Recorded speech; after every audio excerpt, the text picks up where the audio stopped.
Hello, students. In Activity 1 and Activity 2, you guys have been learning a little bit more about cell organelles and their functions. All living things are made up of cells, these funny looking guys up here, and those cells are all made up of cell organelles. Now, cell organelles each have a different job, which you learned about in Activity 2, but these jobs are kind of hard to understand because we can't actually look at a cell in real life, and it's kind of hard to understand something we can't see with our own eyes. So in Activity 3, what you guys are doing is you're looking at some analogies. Let me read the overview of this activity. Activity 3. All living things are made of cells, and all cells are made of cell organelles. To learn more about the function of each organelle, we will compare them to everyday objects. This is called an analogy. Read through the slides to see the analogies. On the cell organelle student pages, you will match pictures of the analogies to the organelle. Now, I know you guys have learned about analogies before. In language arts class, you guys have been learning a little bit about figurative language. Do you remember learning about similes and metaphors? If you do, both similes and metaphors are a type of analogy. Analogies, similes, metaphors, they all take two objects that are two different objects, and they compare those objects to help us understand each object a little bit more. For an example, I could say the simile, my brother is as funny as a clown. Now, in that simile, what two things did I compare? My brother and a clown. I compared those two objects to share that my brother's really funny. Random side note, I've never understood that simile. Quite frankly, I think clowns are a little terrifying, but it's a common simile. Now, in this activity, you're going to learn about how each organelle functions, and we're going to compare that to a common everyday object, just so we can get to know each organelle a little bit better. So, let's get started. The first organelle is called a cell wall. Can you say the word cell wall? Now, the function of a cell wall is it surrounds the plant cell and maintains the cell shape and structure. Now, an important thing to know, only plant cells have cell walls. Animals do not. Now, a cell wall's job is to help maintain the structure and shape of the cell. So in our analogy, we're comparing a cell wall to a brick wall. How are the two similar? Well, if you think about it, a brick wall helps maintain the structure and support and shape of the building.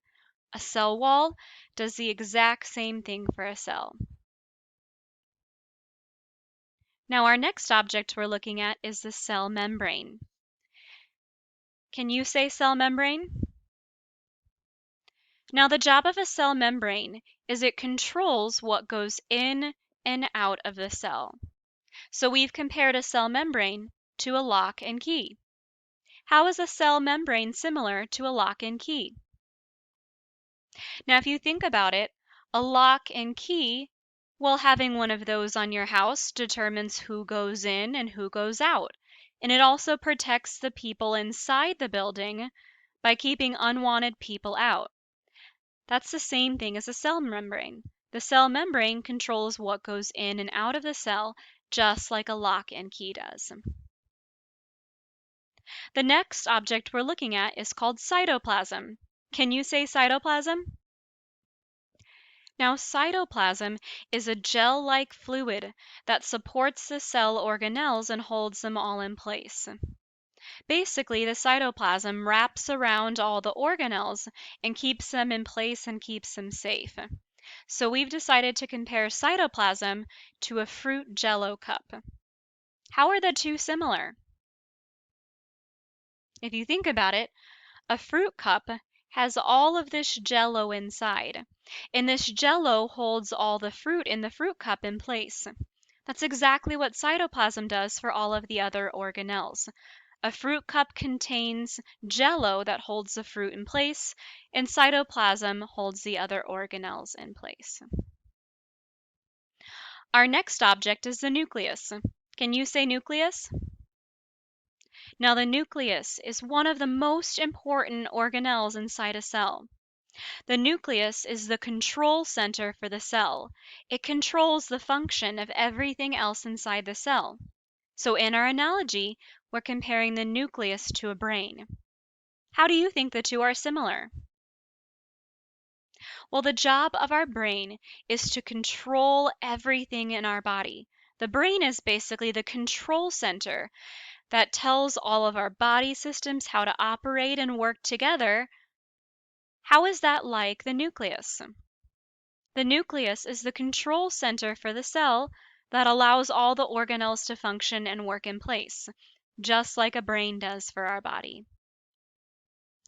Now, the next word is a long one. Can you say endoplasmic reticulum? I know that's a tricky and a long one. So, lots of other teachers and scientists call the endoplasmic reticulum the ER. Feel free to call it that too. Now, the endoplasmic reticulum is a place where materials are processed and moved around the cell. Now, the endoplasmic reticulum is like a highway. Now, if you think about that, a highway transports materials and cars and people from place to place. The endoplasmic reticulum is like the highway of the cell. It transports different materials around the cell. So that's the endoplasmic reticulum, or the ER. Now our next object is called the Golgi body. Can you say Golgi body? Now the job of the Golgi body, it packages and transmits cellular materials throughout the cell.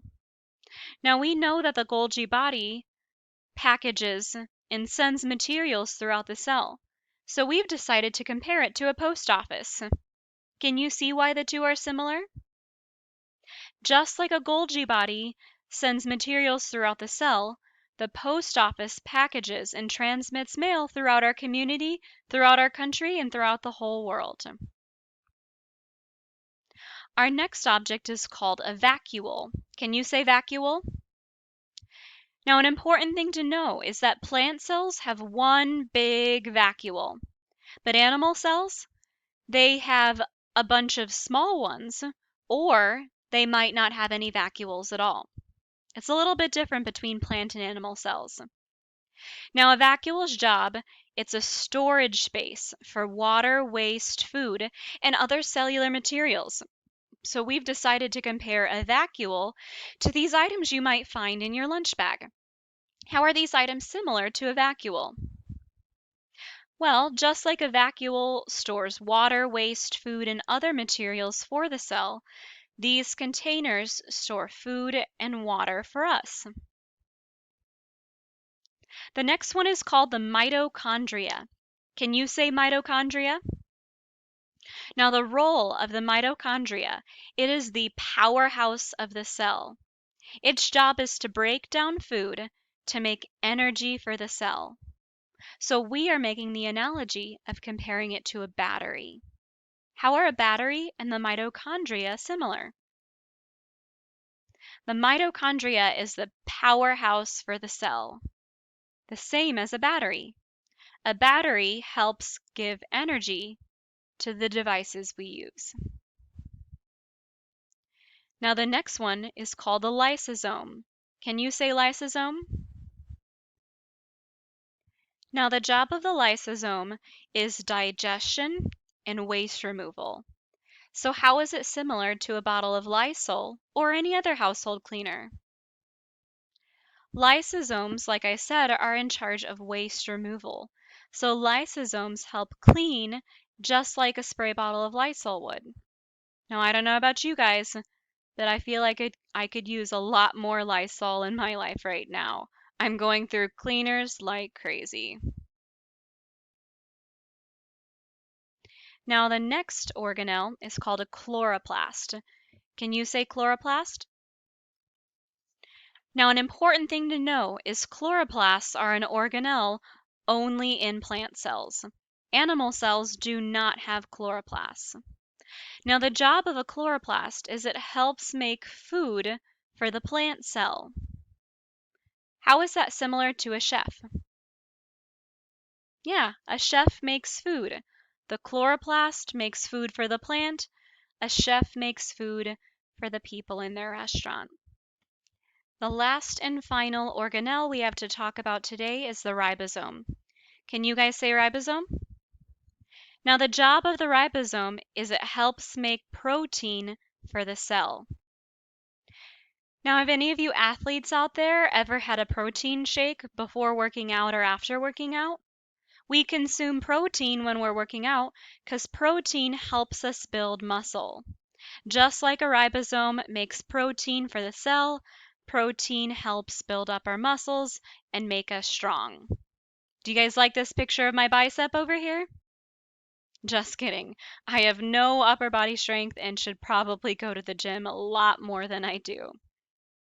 So those are your analogies. I hope by watching this video you understand these organelles a little bit more. Now what you're going to do in activity 3 is you're going to go to those cell organelle student pages and you're going to go to the analogy bank. You're going to cut and paste the picture of each analogy and you're going to place it with the correct cell organelle. If you have any questions, reach out to your science teacher.